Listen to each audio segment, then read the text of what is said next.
గ్రంథం నుండి సామెతలు 15వ అధ్యాయం 29వ వచనం మాత్రమే చదువుకుందాం. భక్తిహీనులకు యెహోవా దూరస్తుడు, నీతిమంతుల ప్రార్థన ఆయన అంగీకరించును. దేవుడి కొద్ది వాక్యాన్ని దీవించి ఆశీర్వదించునుగాక. ఆమేన్.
పరిశుద్ధాత్మ దేవుని లావరిస్తుండగా, ఓ పరిశుద్ధాత్మ దేవా లావరించి అభిషేకించి నడిపించమని ప్రార్థిస్తూ కనపడతాం.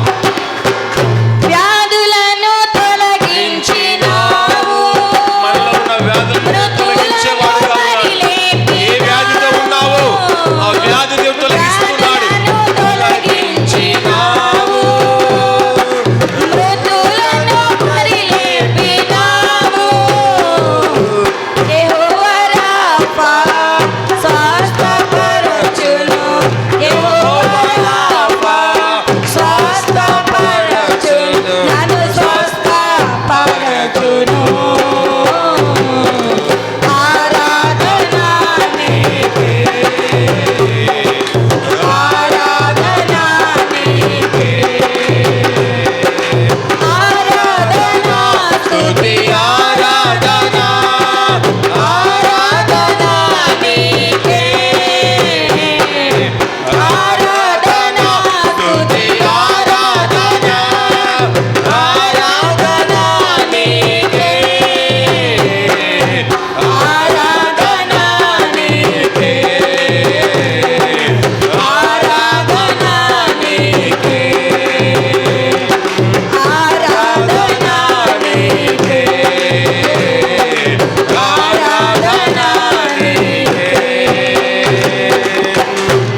అందులో దేవుని మహిమపరుస్తూ ఘనపరుస్తూ ఉంటుండగా, పరిశుద్ధాత్మ దేవుడు లావరిస్తూ ఉండగా, ఆయన పరిశుద్ధాత్మ శక్తి, పరిశుద్ధాత్మ ఫలం, పరిశుద్ధాత్మ అభిషేకాన్ని ఈ సమయంలో పొందుకుందాం. దేవా నీకు స్తోత్రం, ప్రార్థనలకించువాడా నిజమైన యేసు నీకు వందనాలు దేవా, కృతజ్ఞతలు. మాలో ఉన్న తప్పిదములు పాపం తొలగించి మనల్ని మన్నించి మన పరిశుద్ధులుగా మార్చి ఈ సమయంలో మీరు మాతో మాట్లాడి మీరు మహిమ పొందండి. ఈ ఆత్మని మీ వాక్యం వినబోతున్న సదనగించకుండా ఈ ప్రాంతములో సాతాను లయపరిచి కార్యములు, దైవ కార్యములు, ఉన్నతమైన కార్యములు జరిగించి మమ్మల్ని బలపరచుమని ప్రార్థించుచు ఆ దేవాతి దేవుని కొనియాడుతూ ముందుకు మనము కొనసాగు వారముగా ఉంటూ దేవుని మనము మహిమపరుద్దాం. దేవా నీకు వందనాలు, కృతజ్ఞ ప్రార్థిస్తుండగా ప్రార్థన మన మధ్యలో ఉన్న అడవి రాముడు గారు ప్రార్థన నడిపిస్తారు.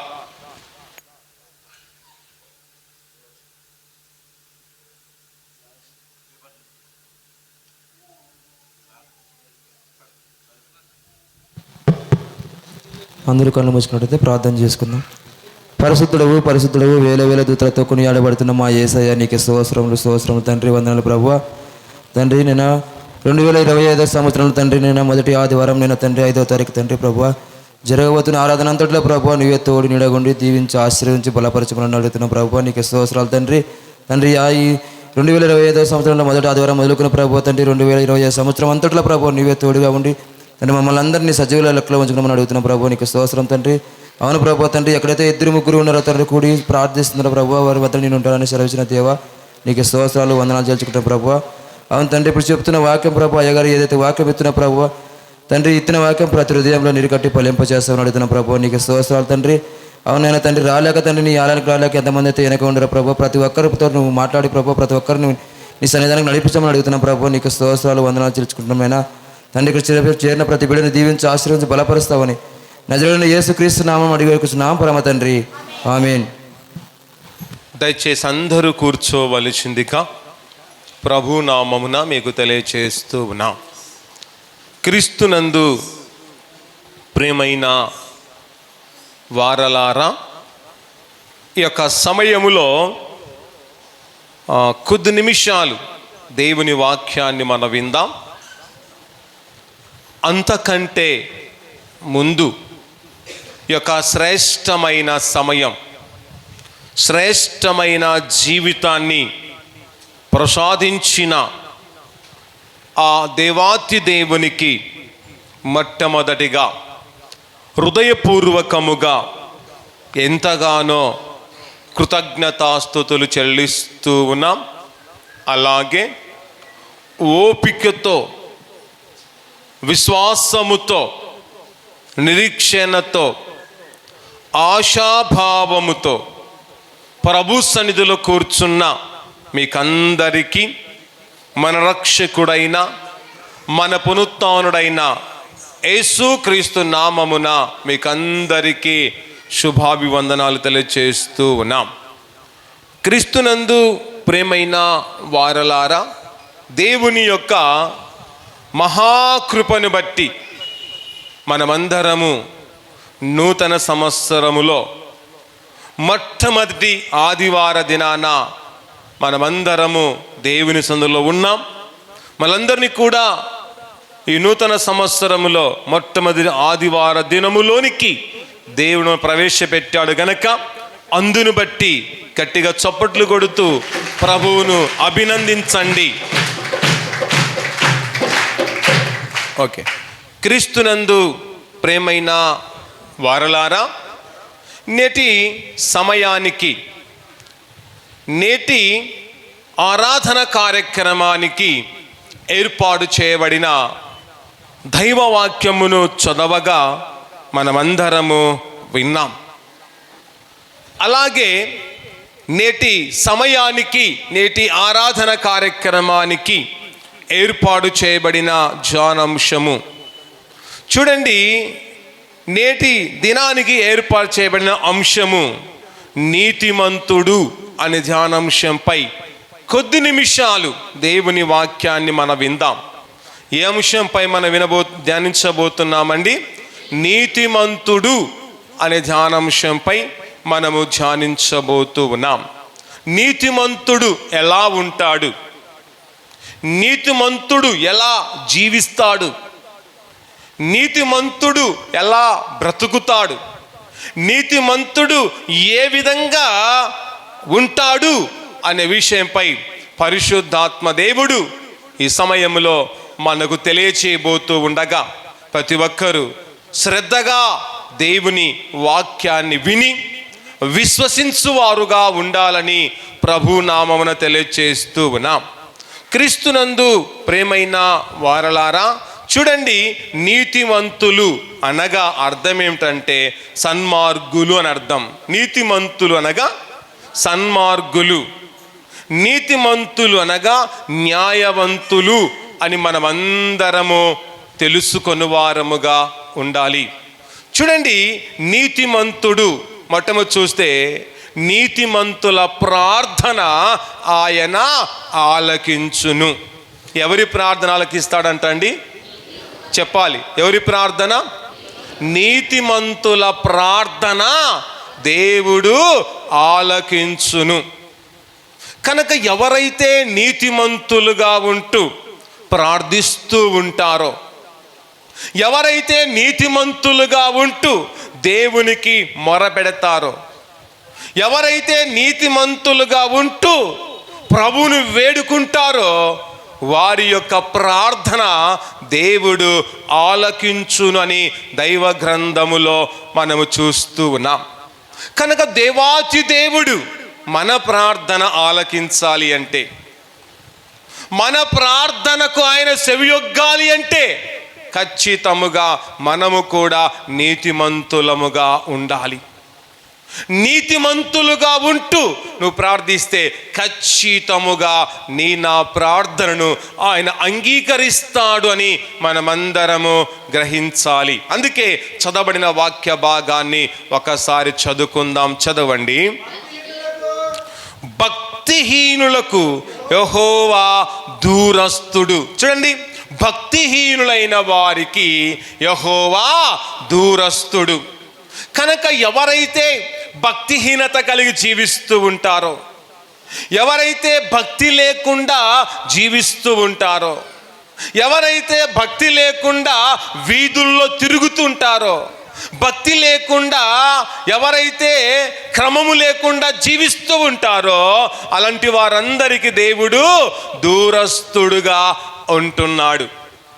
కనుక దేవుడు వారికి దూరస్తుడుగా ఉంటున్నాడు గనక మనకు కూడా సంఘములో, సమాజములో, అలాగే భక్తిలైన వారు మనకు కనబడినప్పుడు, భక్తిలైన వారిని మనం చూసినప్పుడు మనము కూడా వారికి దూరస్తులుగా మనము ఉండాలి.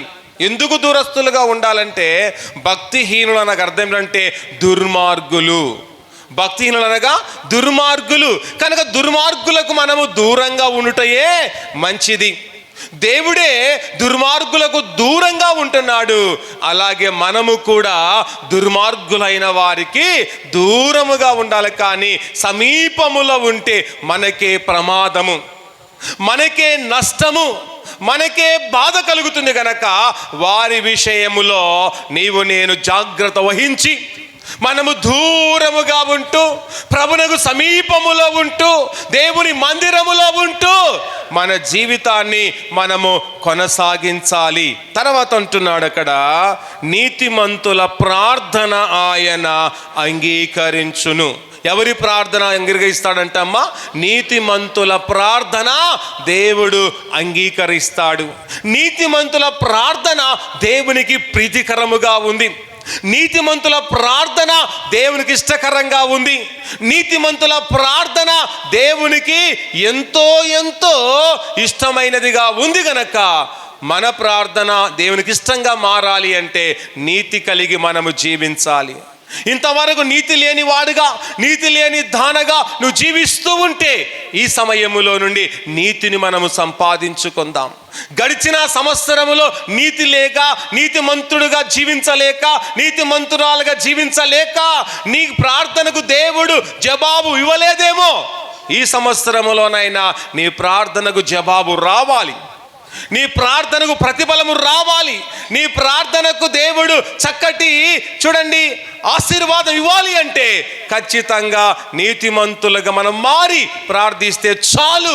మన ప్రార్థనకు ఆయన ప్రతిఫలం ఇచ్చే దేవుడుగా, మన ప్రార్థన అంగీకరించే గొప్ప దేవుడుగా ఉన్నాడని మనమందరము ఎరుగువారముగా ఉండాలి. దైవ గ్రంథములో మనం చూస్తే చాలా మంది మనకు నీతిమంతులు కనబడుతూ ఉన్నారు. నీతిమంతులైన వారు ప్రార్థించిన విధమును దైవ గ్రంథములో మనం చూస్తున్నాం. నీతిమంతులైన వారు ప్రార్థించగా వారి ప్రార్థనలు దేవుడు విన్నట్లు కూడా మనం చూస్తున్నాం. కనుక వారిలో ఈ సమయంలో ఒకరిని మనం జ్ఞాపకం చేసుకుందాం. లూకా సువార్త 1వ అధ్యాయము 8వ వచనం చూస్తే అక్కడ మనకు ఎవరు కనబడుతున్నాడంటే జకర్యా మనకు కనబడుతున్నాడు. యాజకుడైన జకర్యా చూడండి నీతిమంతుడుగా ఉన్నాడు. అతడు మాత్రమే కాదు, అతని భార్య ఎలిజబెత్ కూడా నీతిమంతురాలుగా ఉన్నది. దేవుడు వీరి యొక్క ప్రార్థనను ఆలకించిన వాడుగా ఉన్నాడు. జకర్యా ప్రార్థన దేవునికి వినబడి ఉన్నది అని దైవ గ్రంథములో మనము చూస్తూ ఉన్నాం. చదవండి ఒక వాక్య భాగాన్ని. లూకా సువార్త 1వ అధ్యాయము 8వ వచనము నుండి. జకర్యా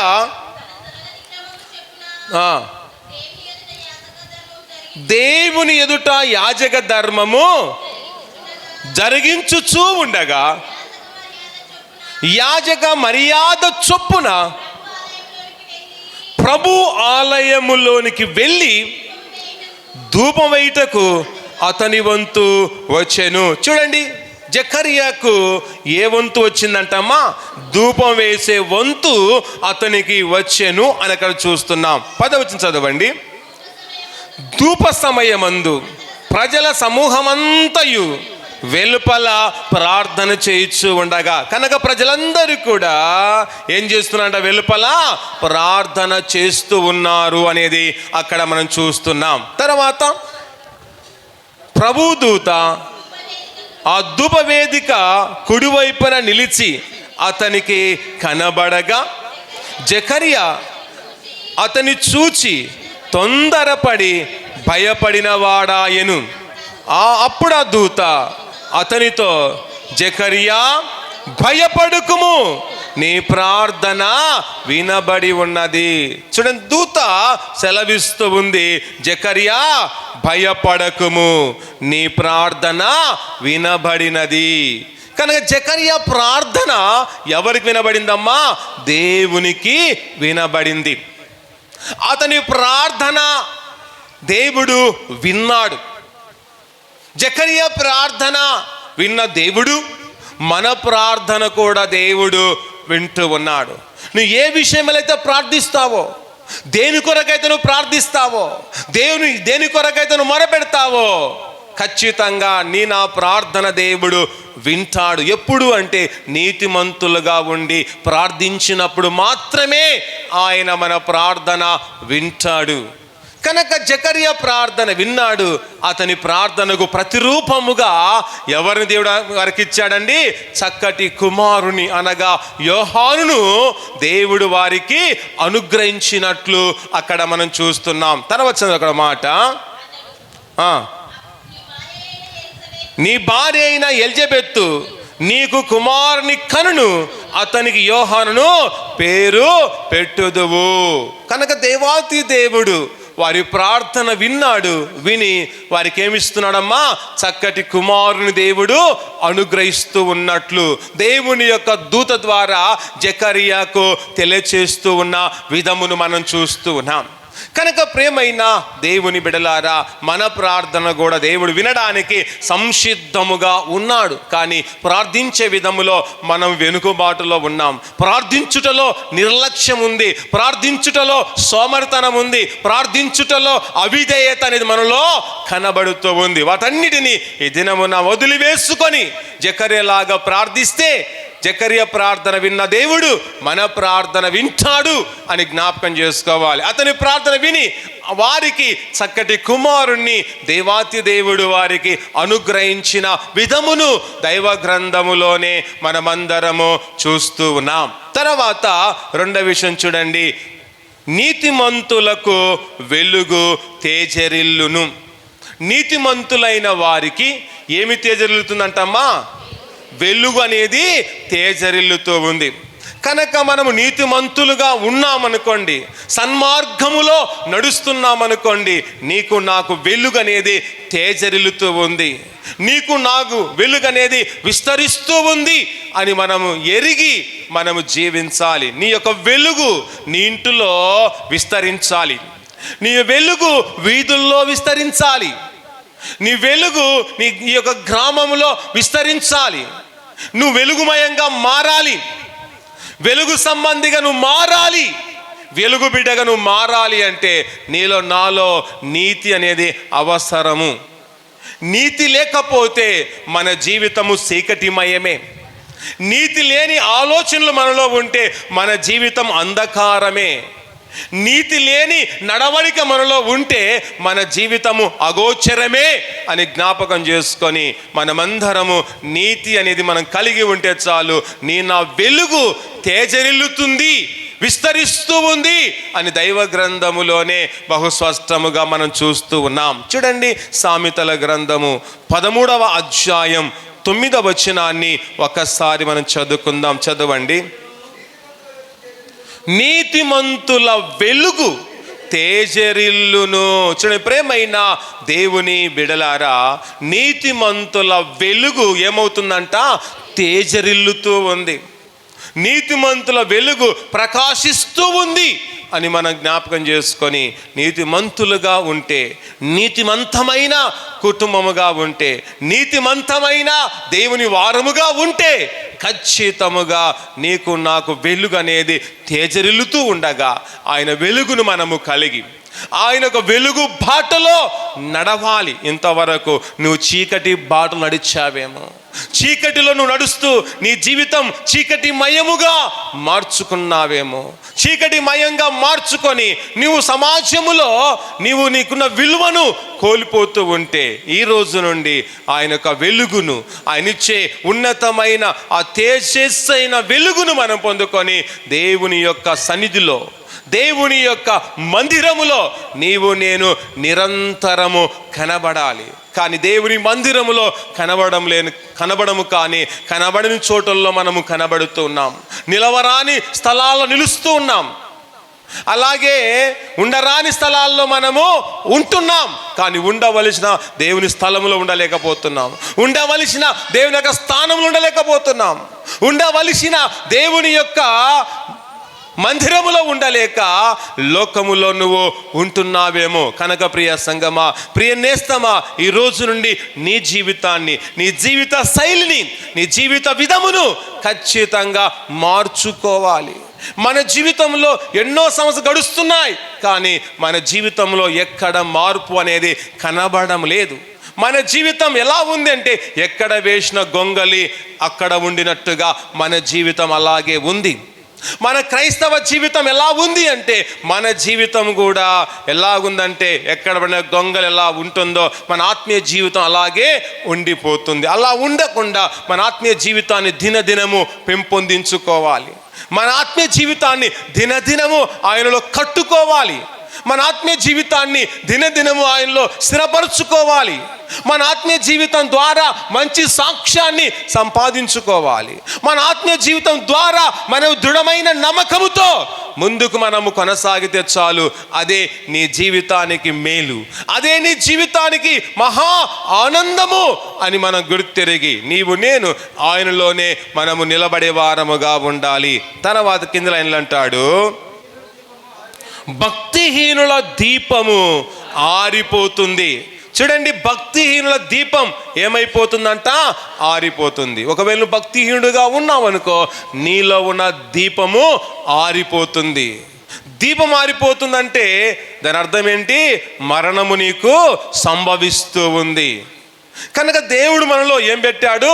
తన ఆత్మ దీపాన్ని పెట్టిన వాడుగా ఉన్నాడు. కనుక నేను కూడా భక్తిహీనుడుగా భక్తిహీనులుగా జీవించామనుకో, ఖచ్చితంగా మనలో ఉన్న దీపం ఆరిపోతుంది. అప్పుడు మరణమునందక తప్పదు. కనుక నేను ఇంతవరకు ఒకవేళ భక్తిహీనులుగా ఉంటే నీ దీపం ఆరిపోకముందే, మరణము నీ చెంతకు చేరకముందే మన భక్తిహీనత జీవితాన్ని ఈ దినాన తృణప్రాయముగా త్రుంచివేసే వారముగా ఉండాలి. భక్తిహీనత జీవితాన్ని ఈరోజు నేను ఖచ్చితంగా మనము పెరిగివేసే వారముగా ఉండాలి. కనుక చెట్టును వేరుతో ఎలాగైతే పెరిగివేస్తూ ఉంటామో, అలాగే పిచ్చి మొక్కలు మరలా మన పొలములో మొలవకుండా ఎలాగైతే పెరిగివేస్తూ ఉంటామో, అలాగే మనలో ఉన్న భక్తిహీనత జీవితాన్ని మరలా మనలో ఉండకుండా వ్రేళ్లతో సహా పెరిగివేసి మనము దేవునిలో ఉంటూ దేవుని వాక్యములో ఫలించి దేవుని యొక్క సన్నిధిలో మనము స్థిరమైన దేవుని వారముగా మనం ఉండాలి. కనుక ప్రియ దేవుని బిడ్డ, నీలో నాలో ఎక్కడైనా ఏ కోణములోనైనా ఏ ఆలోచనలోనైనా ఏ నడవడికలోనైనా భక్తిహీనత అనేది ఉంటే ఇది నాను తొలగించుకుంటే మంచిది. తొలగించుకొనకపోయావంటే తీవ్రమైన నష్టం, తీవ్రమైన ఇబ్బందులు ఖచ్చితంగా ఎదుర్కొంటావు అని ప్రభు ఈరోజు హెచ్చరిస్తుండగా, ఆయన హెచ్చరికను బట్టి, ఆయన గద్దింపును బట్టి మన జీవితాన్ని మనము మార్చుకోవడం మంచిది అని ప్రభు మనకు తెలియచేస్తూ ఉన్నాడు. తర్వాత నాలుగవ విషయం గమనించండి. మూడవ విషయం చూడండి, నీతిమంతుల వేరు చిగుర్చును. మూడవ విషయం ఏంటంట? నీతిమంతుల వేరు చిగుర్చును. కనుక నీతిమంతుల యొక్క వేరు చిగురుస్తూ ఉంది అని దైవ గ్రంథములో చూస్తున్నాం. కనుక నీతిమంతులు అయిన వారు ఎలా చిగురుస్తారు అని అనుకోవచ్చు. ఖచ్చితంగా నీతిమంతులైన వారు ఖచ్చితంగా వారు చిగురించేవారుగా ఉంటారు, చిగురాకులాగా వారు వృద్ధి నొందుదురు అని దైవ గ్రంథములో చూస్తున్నాము. కనుక చిగురాకు ఎలాగైతే వృద్ధి నొందుతుందో నీతిమంతులైన వారు అదే విధముగా వృద్ధి నొందుతారు. నువ్వు నీతిమంతుడుగా ఉండలేకపోయావనుకో నీ కుటుంబంలో వృద్ధి అనేది ఉండదు. నీతిమంతుడుగా ఉండకపోయావనుకో నీ కుటుంబంలో అభివృద్ధి అనేది ఆగిపోతూ ఉంది. ఇంతవరకు నీ జీవితంలో అభివృద్ధి అనేది ఆగిపోయి ఉంటే ఈ దినం నుండి ప్రారంభం కావాలి నీలో అభివృద్ధి. ఈ దినం నుండి కావాలి నీ జీవితంలో ఆనందం. ఈరోజు నుండి కావాలి నీ జీవితానికి మహా సంతోషము గనక అందుకే నీవు నేను ఆయనలో ఉంటూ చిగురించే వారముగా ఉండాలని దైవ గ్రంథములో మనం చూస్తూ ఉన్నాం. చూడండి, సామెతల గ్రంథము 12వ అధ్యాయము 12వ వచనాన్ని మనం చదువుకుందాం. చదవండి. భక్తిహీనులు చెడ్డవారి చదవండి.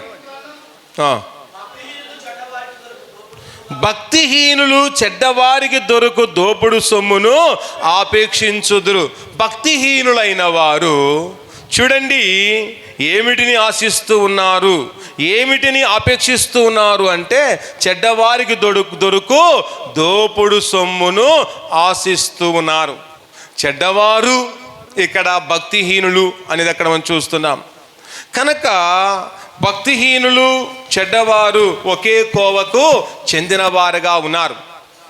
ఈ చెడ్డవారు దోపుడు సొమ్మును దోసుకుంటే ఈ భక్తిహీనులైన వారు దానిని ఆపేక్షించి ఆశించువారుగా ఉన్నారు అనేది ఇక్కడ మనం చూస్తూ ఉన్నాం.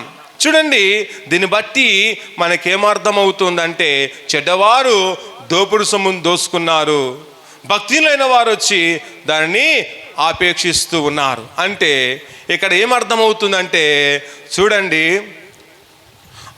ఆకులు నాకేవానికి మూతులు నాకేవాడు జొత అయినట్టుగా వీరు ఇక్కడ కనబడుతున్నారు. ఏం కనబడుతున్నారమ్మా? ఆకులు నాకేవానికి మూతులు నాకేతోడు జొత అయినట్టుగా చెడ్డవారు ఏదో దోపుడు సొమ్ము దోసుకుంటే ఈడొచ్చి భక్తిహీనులైన వాడు వచ్చి ఏం చేస్తున్నాడు చెప్పండి అమ్మా? దాన్ని ఆశిస్తున్నాడు. అంటే ఎలా ఉంది వీరి స్వభావం అంటే వీరి స్వభావం ఒకే రకంగా ఉంది. కనుక ఆకులు నాకేవానికి మూతులు నాకేవాడు జోత అయినట్టుగా వీరు కనబడుతున్నారు. సంఘములో చాలామంది ఇలాంటి వారు చాలామంది ఉన్నారు. ఏదో వారు బ్రతుకుతుంటే బ్రతకనివ్వరు కానీ వాడిని ఎలాగైనా చెడగొట్టాలి, వాడిని ఎలాగైనా దోసుకోవాలి అన్న రీతిగా చాలామంది మనకు కనబడుతూ ఉన్నారు. కనుక ఇలాంటి స్వభావం మనలో ఉండకూడదు. చెడ్డవారి లాంటి స్వభావం మనలో ఉండకూడదు. భక్తిహీనుల స్వభావము మనలో ఉండకూడదు. తర్వాత కింద చదవండి. నీతిమంతుల వేరు చిగుర్చును. నీతిమంతుల వేరు ఎలా ఉంటుందంటమ్మా? చిగురుస్తూ ఉంది. కనుక చెట్టుకు వేరెంత అవసరమో మనము చిగురించడానికి నీతిమంతులుగా ఉండడం కూడా అంతే అవసరము. అలాగే వేరు లేని చెట్టు ఎలాగైతే ఎండిపోతూ ఉందో నీతి లేని జీవితము కూడా అలాగే ఎండిపోతుంది అని జ్ఞాపకం చేసుకోవాలి. కనుక నీలో నాలో నిజాయితీ నీతి అనేది మనకు ఎంతో అవసరమైనది. ఒకసారి ఆలోచించావా? నాలో నీతి ఉందా? నేను నీతిమంతుడుగా ఉన్నానా? నీతిమంతురాలుగా లేక క్రమము తప్పి సిగ్గులేని వాడుగా సిగ్గులేని దానగా నేను జీవిస్తున్నానా అనేది ఒక్కసారి ఆలోచించాలి. కనుక చాలామంది తప్పుడులో నడిచేవారు చాలామంది ఉన్నారు. తప్పుడు విధానాన్ని అవలంబించుకుంటూ మేము నీతిమంతులమని గొప్పలు చెప్పుకుంటూ సిగ్గులేని బ్రతుకుతూ చాలామంది ఉంటున్నారు. అలాంటి బ్రతుకుట కంటే ఊరుకుండడము మంచిది. అలాంటి బ్రతుకుట కంటే అలాంటి బ్రతుకును వదిలిపెట్టి దేవునిలో ఉండడము మహాభాగ్యము అని మనము ఎంచుకొని జీవించు వారముగా ఉండాలి. కనుక నీ జీవితంలో, నీ వంశంలో, నీ కుటుంబంలో నీతి అనేది లేదు గనుక మన జీవితాలు అంతంత మాత్రంగా ఉన్నాయి. అందుకే ఈ సంవత్సరములోనైనా నీవు నీతిమంతురాలుగా మారిపోవాలి. నీ జీవితం చూడగానే ఆమె నీతిమంతురాలు అని సాక్ష్యం ఇవ్వాలి. నేను చూడగానే ఆయన నీతిమంతుడు అనే సాక్ష్యం ఇవ్వాలి. కానీ మనం చూడగానే వానంత పనికి మాలోడు లేర్రా అనే మాట అనిపించుకోకూడదు. ఈమెంత పనికి మాలది లేదురా అనే మాట అనిపించుకోవడం కంటే నీతిమంతులుగా ఉంటూ మంచి పేరును సంపాదించుకున్నటయే మనకు మేలు. నీ దగ్గర ధనం ఉన్నా, నీ దగ్గర బంగారు ఉన్నా, నీ కాడ ఏమి ఉన్నా, నీ స్థితిగతులు సరిగా లేకపోతే సమాజంలో నీకు విలువ లేనే లేదు. ఒకవేళ మనుషుల ముందర విలువ ఇచ్చినట్టుగా ఉండొచ్చు, బయటికి వెళ్ళిన తర్వాత వాని బ్రతికెంత, ఈమె బ్రతికెంత, ఆమె ఎంత సంపాదించుకుంటే ఎంత, వాడెంత సంపాదించుకుంటే ఎంత, వాని బ్రతుకు బాగలేదు, వాని కుటుంబమే బాగలేదు, వాని కుటుంబమే సరిగా లేదు, వీడు మనకొచ్చి చెప్పడం ఏంటి అని తర్వాత అనుకునేవారు చాలామంది ఉన్నారు. కనుక ప్రేమైన దేవుని బిడ్డలారా, నా జీవితంలో కూడా ఖచ్చితంగా మన వేరు చిగుర్చాలి, మన కుటుంబం మన వేరు ఫలించాలి. మన కుటుంబంలో ఉన్న మనం అలాగే ఫలభరితంగా ఉండాలంటే మన వేరు ప్రభువులో నిలవాలి. మన వేరు వాక్యం అనే వాటిలో నిలిస్తే చాలు, మన వేరు చిగురుస్తుంది. నీతిమంతులుగా మనము లోకములో బలమైన వారుగా ఉంటాము, అలాగే భక్తిగల వారముగా ఉంటామని దైవ గ్రంథములోనే మనమందరము చూస్తూ ఉన్నాము. తర్వాత చూడండి, 4వ విషయం గమనిస్తే, నీతిమంతుడు ఎన్నడూను కదలింపబడడు. 4వ విషయం ఏంటంటమ్మా? నీతిమంతుడు ఎన్నడూను కదలింపబడడు. నీతిమంతుడు ఎల్లప్పుడూ ఎలా ఉంటాడు తెలుసా? స్థిరముగానే ఉంటాడు. ఎవరైనా కదిలించాలని నీతిమంతుడు అనుకుంటే ఎవరి తరము కానే కాదు. భక్తిని కదిలించవచ్చు, అవినీతిమంతుని కదిలించవచ్చు, నీతిమంతుని మాత్రం ఎవరు కూడా కదిలించలేరు అని జ్ఞాపకం చేసుకోవాలి. కనుక యేసు ప్రభుల వారు కూడా నీతిమంతుడుగా ఉన్నాడు. కనుక పిలాతు భార్య ఏం చెప్పిందండి తన భర్తకు? నీతిమంతుని జోలి పోవద్దు అన్నదా లేదండి? అన్నది. అందుకే నీతిమంతుడైన యేసయ్యను ఎవరైనా కదిలించారమ్మా? కదిలించలేకపోయారు. కనుక నీతిమంతుని కదిలించడం అసంభవం. నీతిమంతుని జోలికి వెళ్ళితే జోలికి వచ్చిన వారే పతనమవుతారు, కానీ నీతిమంతుడు ఎప్పుడు నిర్భయముగా ఉంటాడు, నీతిమంతుడు ఎప్పుడు ధైర్యంగానే ఉంటాడు అని మనము జ్ఞాపకము చేసుకొని వారముగా ఉండాలి. అందుకే చూడండి, అక్కడ వాక్య భాగములో మనం చూస్తే సామెతల గ్రంథము 10వ అధ్యాయము 30వ వచనాన్ని ఒక్కసారి మనం చదువుకుందాం. నీతిమంతుడు ఎన్నడూను కదలింపబడడు. చూడండి, నీతిమంతుడు ఎన్నటెన్నటికీ కూడా కదిలించబడడు. కదిలించాలంటే కూడా అతన్ని కదిలించడానికి ఎవరి తరము కాదు అని మనం ఎరగాలి.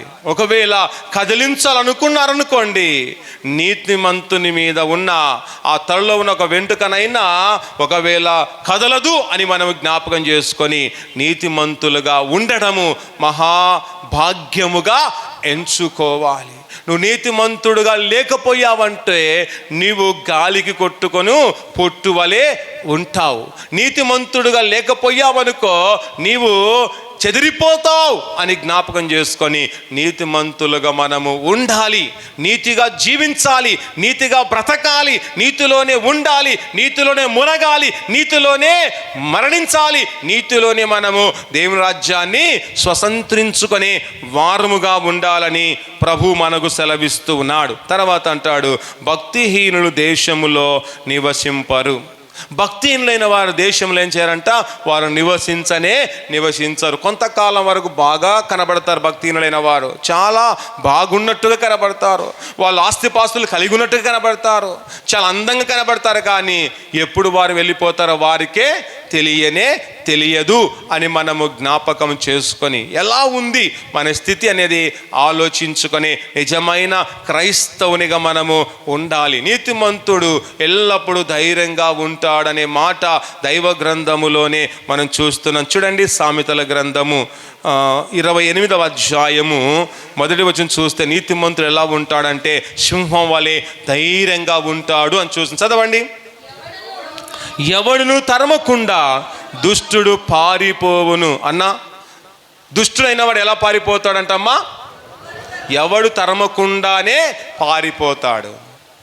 దుర్మార్గుడైన వాడు సమయం వచ్చినప్పుడు ఎవరు తరమకుండానే వాడు వెళ్ళిపోతాడు. కానీ దుర్మార్గునికి ఎక్కువగా సమాజంలో ప్రియారిటీ ఇవ్వచ్చు. దుర్మార్గునికి భయపడి అతనికి విలువ ఇవ్వచ్చు. దుర్మార్గులకు ఈ మధ్య కాలంలో చెల్లుటు కొట్టేవారు చాలామంది ఉన్నారు. దుర్మార్గుల వెంట నడిచేవారు చాలామంది ఉన్నారు. దుర్మార్గులు పెట్టే చూడండి, అలాగే భోజనం తినేవారు చాలామంది ఉన్నారు. దుర్మార్గులు పెట్టే ఖర్చును చాలామంది పొందుకునేవారు చాలామంది ఉన్నారు. దుర్మార్గులైన వారు కనుక దుర్మార్గ గుంపు అవసరం కనుక ఆ గుంపు కొరకు రకరకాలుగా ప్రయత్నం చేసి వెనకంబడి తిప్పుకునే దుర్మార్గులు, దుష్టులు, పాపులు సమాజంలో చాలామంది ఉన్నారు. వారు పాపి సొమ్మును పెడుతూ ఉంటే తిని దుష్టుల వెంబడి నడిచేవారు చాలామంది ఉన్నారు. అలాంటి వారు చూడండి, దుష్టులు పారిపోతారు, వారితో నడిచేవారు కూడా తరమకుండా ఏదొక రోజు పారిపోక తప్పదు. వారి యొక్క సామ్రాజ్యము కూలిపోక తప్పదు. చాలామంది అనుకుంటారు, పలానా ఊళ్ళో నాకు సామ్రాజ్యం ఉంది, నాకు పలానా ఊళ్ళో నాకు మంచి పలుకుబడి ఉంది, పలానా ఊరిలో నాకు అంత కెపాసిటీ ఉంది, పలానా ఊరిలో నన్ను వేస్తే నా వెంట నడిచేవారు చాలామంది ఉన్నారు అనుకుంటున్నారు. కానీ ఎంతమంది ఉన్నా నీ యొక్క దుష్ట స్వభావం వలన, నీ దుష్ట తలంపుల వలన నువ్వు పారిపోతావు. నీ వెంట ఉన్నవారు ఏదో ఒక రోజు పారిపోక తప్పదు అని జ్ఞాపకం చేసుకొని, అందుకే మనం దుష్టులతో మనం ఉండకుండా, దుష్టులతో సహవాసం చేయకుండా నీతిమంతులుగా మనము జీవించడము నేర్చుకోవాలి. తర్వాత నీతిమంతులు సింహం వలె ధైర్యంగా ఉంటారు. సింహం ఎంత ధైర్యంగా ఉంటుందో మనకు తెలుసు. సింహం ఎక్కడైనా భయపడుతుందమ్మా? భయపడదు. సింహాన్ని భయపెట్టాలంటే ఎవరి తరము కానే కాదు. నీతిమంతుని భయపెట్టాలంటే కూడా ఎవరి తరము కానే కాదు. కనుక నీతిమంతుడు ఎప్పుడు కూడా ధైర్యంగా ఉంటాడు. ఎందుకంటే అతనిలో పాపం ఉండదు గనక. నీతిమంతులు ఏముండదమ్మా? పాపం ఉండదు గనక ధైర్యంగా ఉంటాడు. నీతిమంతుడు కానివాడు అతనిలో పాపం ఉంటుంది గనక అధైర్యముతో జీవిస్తూ ఉంటాడు. కనుక పాపములో ఉన్నవాడు ఎప్పుడు కూడా భయముతోనే తన బ్రతుకును కొనసాగించవలసిందే. ఎలా? నా తప్పు ఏమైనా బయటపడుతుందేమని, నా పాపం ఎవరికైనా చూస్తారేమని, లేకపోతే నా యొక్క పాపం అనేది ఒకవేళ బయటపడి తెలిస్తే నా స్థితి ఏమిటో అని పాపములో ఉన్న ప్రతి వాడు, ప్రతి స్త్రీ, ప్రతి పురుషుడు భయముతోనే తన కాలాన్ని వెళ్ళబుచ్చుతూనే ఉంటాడు. కనుక పాపములో ఉంటూ దినదినము భయపడుతూ బ్రతుకుట కంటే ఆ పాపాన్ని వదిలిపెట్టి పాపము నుండి విముక్తి పొంది నువ్వు నీతిమంతుడిగా మారితే చాలు, నువ్వు సింహం వలె ధైర్యంగా ఉంటావు. ఎలా ఉంటావమ్మా? సింహం వలె ధైర్యంగా ఉంటావు. కనుక సింహంలాగా నువ్వు ధైర్యంగా ఉండాలనుకుంటున్నావా? లేకపోతే ఎప్పుడు భయపడుతూ బ్రతకాలనుకుంటున్నావా?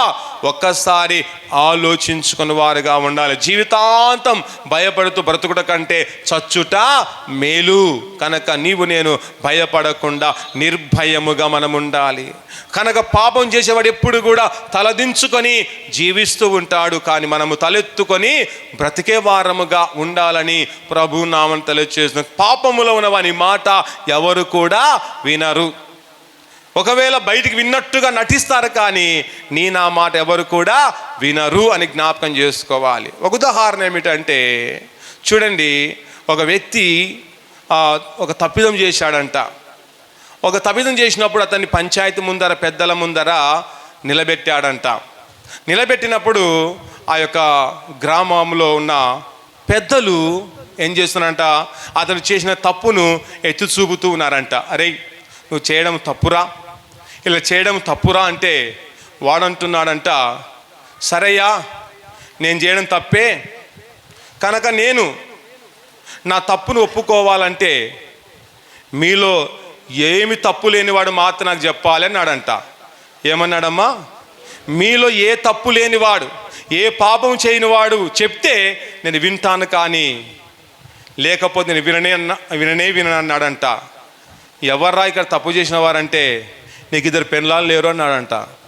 ఏమన్నాడమ్మా పెద్దను, నీకు 2 పెండ్లాలు ఉన్నారు కదా అన్నాడంట. అనగానే ఆ పెద్ద మంచి నోట్ల నుండి మాట రాలేదంట. పక్కన కూర్చున్న వ్యక్తి, ఎవరా తప్పు చేసిందంటే, నీకు 3 పెండ్లాలు ఉన్నారు, నువ్వు చెప్తే నేను వినాలనా అన్నాడంట. ఏమన్నాడమ్మా, 3 పెండ్లాలున్న వ్యక్తి నువ్వు చెప్తే నేను వినాలనా, 2 పెండ్లాలున్న వ్యక్తి నువ్వు చెప్తే నేను వినాలనగానే వాళ్ళ పెద్దరికం అంతా ఏమైపోయిందమ్మా, నవ్వుల పాలైపోయిందంట. అందుకే ఒకరికి మనము నీతి చెబుతున్నప్పుడు మనలో కూడా నీతి అనేది కావాలి. ఒకరికి హితబోధ చేస్తున్నప్పుడు మనలో కూడా ఏ లోపం లేకుంటేనే వింటారు. కానీ మన లోపం ఉంచుకొని మేము కరెక్ట్ అండి, మా క్యారెక్టర్ కరెక్ట్ అండి అని హితబోధ చేస్తే, నువ్వు నీతి చెప్తే ఎవరు కూడా నీ మాట వినరు. అందుకే ప్రియ దేవుని బిడ్డ, సమాజంలో నువ్వు ఇంకో ఉన్నతంగా ఉండాలంటే, నీ మాటకు విలువ రావాలంటే, నీ మాటకు ఘనత రావాలంటే, నీలో నాలో సరైన విధం ఉండాలి, సరైన స్థితి ఉండాలి, సరైన క్యారెక్టర్ ఉంటే చాలు. అందరూ మన మాట వింటారు, ఎవరు కూడా ఏలెత్తి చూపరు అని మనము జ్ఞాపకం చేసుకుని వారుగా ఉండాలి. అందుకే నేను ఎల్లప్పుడూ కూడా దేవుని యందు నమ్మకముగా భయభక్తులు కలిగి జీవించువారుగా ఉండాలి. తర్వాత చూడండి, 5వ విషయం చూస్తే, నీతిమంతుని ఇల్లు నిలుచును. నీతిమంతుని ఇల్లు ఎలా ఉంటుందంటమ్మా, నిలుస్తూ ఉంది. నీతిమంతుని ఇల్లు పడిపోదు, కానీ ఎప్పుడు కూడా నిలుస్తూ ఉంది. కనుక నీ ఇల్లు నిలవాలి, రాబోతున్న కాలంలో ఇల్లు నిలవాలి, నీ వంశం నిలవాలి, నీ వంశం వారు నీకు ఖ్యాతి తీసుకురావాలి, నీ బిడ్డలు నీకు విలువ తీసుకురావాలి అంటే నీలో నీతి, నీలో భక్తి ఉంటే చాలు. నీ ఇల్లే నిలుస్తూ ఉంది, నీ ఇల్లే ఉన్నతంగా ఒక శిఖరములాగా కనబడుతుంది అని మనము జ్ఞాపకం చేసుకోవాలి. చూడండి, సామెతల గ్రంథము 12వ అధ్యాయము 7వ వచనాన్ని ఒకసారి మనం చదువుకుందాం. భక్తిహీనులు, చదవండి. సామెతల గ్రంథం 12వ అధ్యాయం 7వ వచనము, భక్తిహీనులు పాడై లేకపోవుదురు. చూడండి, భక్తిహీనులు పాడై ఏమైపోతారంట, లేకపోతారు. వారు లేకుండా వెళ్ళిపోతారు. వారి కాలము తీరక పూర్వమే వారు వెళ్ళిపోతారు అని చూస్తున్నాం. తర్వాత నీతిమంతుల ఇల్లు నిలుచును. ఏం నిలుస్తుందంటమ్మా, నీతిమంతుల ఇల్లు నిలుస్తూ ఉంది. కనుక మన ఇల్లు నిలవాలి అంటే మనము నీతిమంతులుగా ఉండడము అవసరమా లేదండి? అవసరమే. కనుక నేను నా ఇల్లును కూలగొట్టుకుంటా అనుకుంటే నీలో నీతి అవసరం లేదు, నీ ఇల్లు కూలిపోతూ ఉంది. కనుక జ్ఞానవంతురాలు ఏం చేస్తుందంట, తన ఇల్లును కట్టుకొనును, 3 రాళ్ళు తన చేతుల ద్వారా తన ఇంటిని ఓడబెరుకును. కనుక ఒకవేళ నువ్వు జ్ఞానవంతురాలుగా ఉంటూ నీ ఇల్లును కట్టుకుంటావా? 3 రాళ్ళుగా ఉంటూ నీ ఇల్లును ఒకవేళ నువ్వే పెరిగి వేసుకుంటావో ఒక్కసారి ఆలోచించాలి. కనుక ఈరోజు నీతిమంతుని గురించి దేవుడు మనకు తెలియచేస్తున్నాడు. జ్ఞానము కలిగిన స్త్రీ గురించి మనకు తెలియచేస్తున్నాడు. జ్ఞానవంతుల గురించి తెలియచేస్తున్నాడు. ఈరోజు మనం ఎలాంటి జ్ఞానం కలిగి ఉన్నాం, ఎలాంటి నడవడికలో ఉన్నాం అనేది ఒక్కసారి మనము ఆలోచించుకోవడము నీకు నాకు ఎంతెంతో అవసరమై ఉన్నదని మనం ఎరిగి, మన ఇల్లు నిలవాలి, మన ఇల్లు ఒకవేళ ఘనమైన ఇల్లుగా ఉండాలి, మన ఇల్లు లోకములో సంఘములో ఒక ఆదర్శ కుటుంబముగా కనబడాలి అంటే మనమందరము దేవునిలో ఉంటే ఖచ్చితంగా మన కుటుంబాన్ని దేవుడు విడవకుండా ఆశీర్వదిస్తాడు మన కుటుంబాన్ని అని దైవ గ్రంథములో చూస్తున్నాం. చూడండి, సామెతల గ్రంథము 3వ అధ్యాయం 33వ వచనం చూస్తే అక్కడ ఒక మాట చూస్తున్నాం, భక్తిహీనుల ఇంటి మీదికి యెహోవా శాపము వచ్చును, నీతిమంతుల నివాస స్థలము ఆశీర్వాదింపబడును. ఎవరి నివాస స్థలం ఆశీర్వదింపబడుతుందంట? నీతిమంతుల నివాస స్థలం మాత్రమే ఆశీర్వదింపబడుతుంది. కానీ భక్తిహీనుల ఇంటి మీదకి దేవుని యొక్క శాపం ఒక ప్రవాహంలాగా రాబోతూ ఉంది. భక్తుల మీదకి దేవుని యొక్క శాపం ఒక తుఫాన్ లాగా రాబోతూ ఉంది. గనక అలాంటి శాపం మన మీదకి రాకముందే ఆ శాపానికి దేవుని భద్రత ద్వారా మనము కట్టడి వేసుకొని, ఆ శాపం మన చింతలోనికి రాకముందే, ఆ శాపం మన కుటుంబం మీదకి వచ్చి మన కుటుంబము కూలిపోకముందే దేవుని యొక్క ఆశీర్వాదాన్ని పొందుకుంటే చాలు, దేవునిలో ఉంటే చాలు. నా నివాస స్థలమును ఖచ్చితంగా ఆయన ఆశీర్వదిస్తాడు. ఖచ్చితంగా దేవుడు మనందరినీ హెచ్చిస్తుండగా దేవుని యొక్క నామాన్ని మనము స్మరణ చేసుకొని వారుగా ఉండాలి. కనుక మనమందరం దేవుని మందికి వస్తున్నాం, వెళ్ళిపోతున్నామని కాదు, కానీ మన బ్రతుకును మనము ప్రభులో మార్చుకొని జీవించే వారముగా ఉండాలి. కనుక ప్రియ సంగమా, ప్రియ కుటుంబములారా, దేవుడు మనకిచ్చిన ఒక విలువైన జీవితాన్ని మనమే నాశనము చేసుకోకుండా, దేవుడిచ్చిన విలువైన సమయాన్ని వృధా చేసుకోకుండా, దేవుడిచ్చిన ఒక దినాన్ని మనం వ్యర్థము చేసుకోకుండా, మనము సమయం ఉండగానే మన బ్రతుకులను మనము దేవునికి పరిపూర్ణంగా సమర్పించుకొని అప్పగించుకొని దేవుని యొక్క నామములో మనమందరం ముందుకు వెళ్తే చాలు. నీ జీవితం అంతా పూలబాటని, నీ జీవితం అంతా కూడా విస్తారముగా ఆశీర్వదింపబడుతుందని మనము తెలుసుకొని వారముగా ఉండాలి. తర్వాత 6వ విషయం చూడండి, నీతిమంతుడు. చూడండి, నీతిమంతుడు చిగురాకు వలె వృద్ధి నొందుతున్నాడు. ఎలా వృద్ధి నొందుతున్నాడంటమ్మా? చిగురాకు వలె వృద్ధి నొందుతాడు.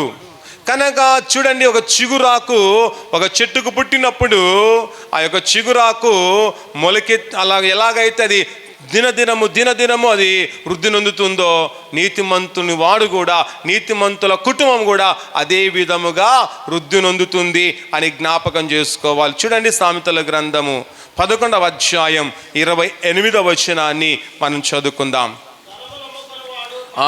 ధనమును నమ్ముకొనివాడు పాడైపోవును. చూడండి, ఎవడు పాడైపోతాడంట? ధనాన్ని నమ్ముకున్నవాడు ఖచ్చితంగా పాడైపోతాడు. మనం అనుకుంటాం ధనం నమ్ముకుంటే చాలు, దేవుని నమ్ముకోవడం నాకు అవసరం లేదన్న వారు ఉన్నారు. చాలామంది ఉన్నారమ్మా. నేను ధనం నమ్ముకుంటాను వారి చేతులు ఎత్తండి. నేను ధనం నమ్ముకుంటే చాలనుకున్న వారి చేతులు ఎత్తారా ఎవరైనా? ఓకే, ధనం నమ్ముకోరంట. కానీ దేవుని నమ్ముకుంటాను వారి చేతులు ఎత్తారా? ఓకే, దేవుని నమ్ముకుంటేనే మనకు మేలు. కానీ ఇది అవాస్తవం. ఇక్కడ గాన ధనం పెట్టి, ఇక్కడ గాన దైవ గ్రంథం పెట్టి, అమ్మ మీకు ఇష్టం వచ్చినది తీసుకుని వెళ్ళాలంటే ఏది తీసుకుపోతారన్నా? ధనం తీసుకుపోతారా? నిజం చెప్పాలా? బైబిల్ తీసుకుపోతారా?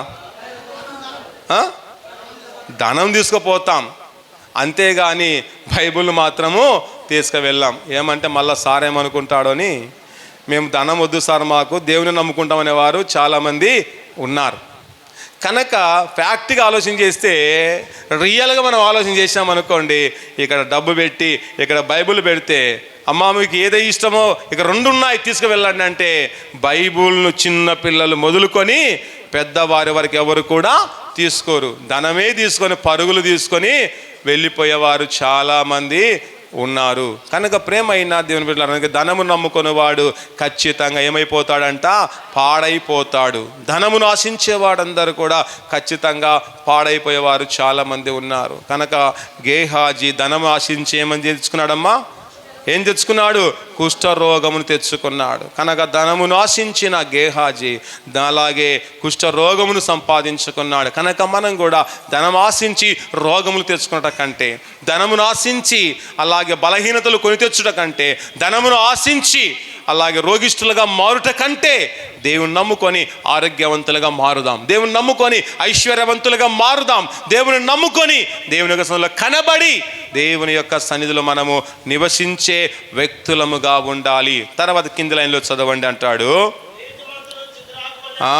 నీతిమంతులు చిగురాకు వలె వృద్ధి నొందుతారు. చిగురాకు ఎలా వృద్ధి నొందుతుందో మనకు తెలుసు, అందరూ తెలుసు.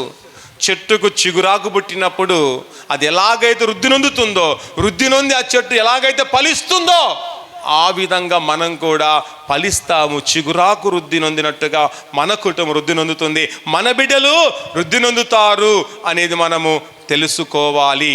తర్వాత వాక్య భాగములు మనం చూస్తే చూడండి, నీతిమంతులైన వారు కూడా ముసలితనమున చిగురు పెట్టుదురు అని దైవ గ్రంథములో మనం చూస్తున్నాం. చూడండి, కీర్తనల గ్రంథము 92వ సంకీర్తన 15వ వచనాన్ని ఒక్కసారి మనం చదువుకుందాం. వారు ముసలితనమందు చిగురాకు వలె, చెప్పాలా, చిగురు పెట్టుదురు. చూడండి, వారు అనగా ఎవరంట? నీతిమంతులైన వారు. వారంటే ఎవరండి? నీతిమంతులైన వారు ఎలా ఉంటారంట చెప్పాలి, చదవండి ఒకసారి, మరొకసారి. వారు ముసలితనమందు ఇంకా చిగురు పెట్టుదురు, సారము కలిగి పచ్చగా ఉందురు. కనుక ముసలితనములో వారందరూ నీతిమంతులైన వారు చిగురు పెడుతూ ఉంటారు. వారు ముసలితనములో కూడా సారము కలిగి పచ్చగా ఉంటారు. కనుక నీవు నేను కూడా, నువ్వు నీతిమంతురాలు ఉన్నావనుకో, నీవు ముసలితనమందు కూడా చాలా చిగురు పెడతావు. ముసలితనమందు కూడా శక్తివంతంగా ఉంటావు. ముసలితనమందు నీలో సారం అనేది ఉంటూ ఉంది. దేవునందు ఉండకపోయావనుకో, ముసలితనమున నీవులో సారం అనేది ఉండదు. ముసలితనమున నీవు చిగురు పెట్టవు.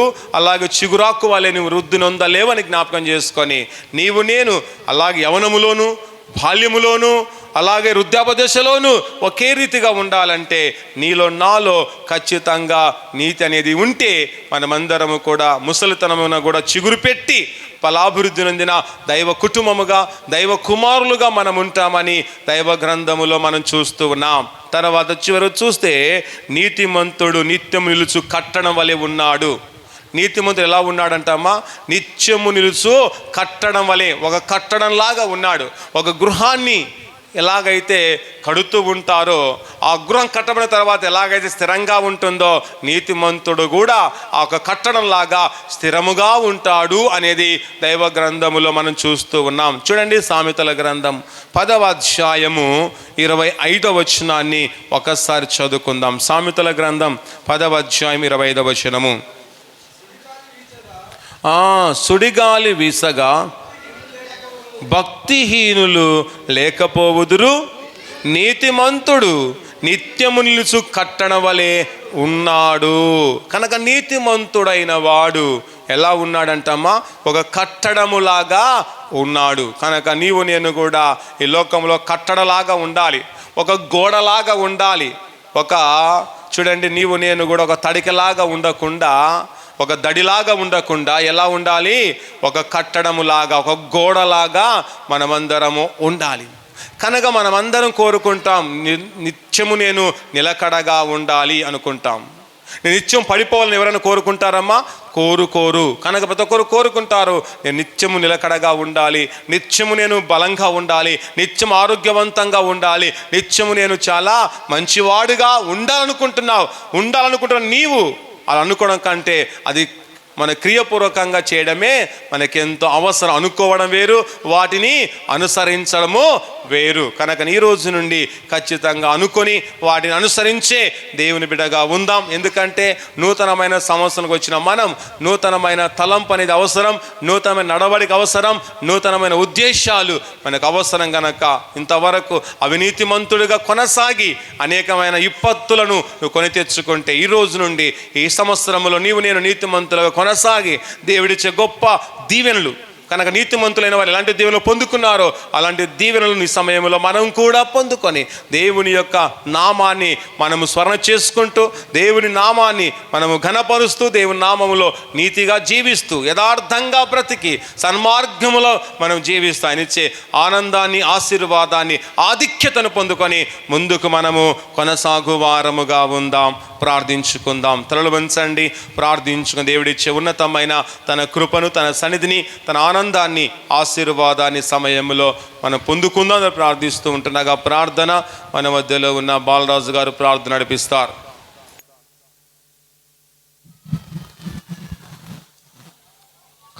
ప్రార్థన చేసుకున్నాం. పరిశుద్ధుడా, వందనాలు, స్తోత్రాలు. దయగల తండ్రి, పరిశుద్ధుడైన దేవా, అయ్యా ఇదిగోనైనా 2024 తారీఖు 2025 తారీఖు మొదటి పరిశుద్ధ దినంన ఈ విధంగా శృతించినామంటే అది నిశ్చితం కానీ మచ్చితమైతే ఏది లేదు బాబు. ఇత్తబడిన వాక్యాన్ని కొన్ని ఆత్మలైనా మా మధ్యకు నడిపించండి, మా హృదయాల్లో నివసించడానికి నీరు కట్టి ఫలింపజేయను గాక తండ్రి. అందులో బట్టి వందనాలు, స్తోత్రాలు. అయినా ఏ బిడ్డలకు ఏ వాక్కు అవసరమో ఆ వాక్కును అవసరము కలగజేయండి ప్రభు. దీవించండి, ఆశ్రయించండి. నీ బిడ్డలతో ఏ బాధతో వచ్చినారో, ఏ కష్టంతో వచ్చినారో, ఏ ఇరుకుతో వచ్చినారో, ఏ సమస్యతో వచ్చినారో మీరు ఇక మీద నుంచి లయం చేయండి ప్రభు. అన్ను బట్టి వందనాలు, స్తోత్రాలు. దీవించండి, ఆశ్రయించమని కులమల స్థానిక సంఘంను, స్థానిక సంఘ కాపరి కుటుంబం కొరకు ప్రార్థన చేస్తాం. మళ్ళొకసారి నీ సేవలంగా మీరు బలపరచండి, మీరు మాట్లాడమని దీవించిన ఆశ్రయండి. కొద్ది వినపంలో మా ప్రభువును మీ కుమారుడు యేసు నామమున ప్రార్థించి ఉడకడం తండ్రి, ఆమేన్.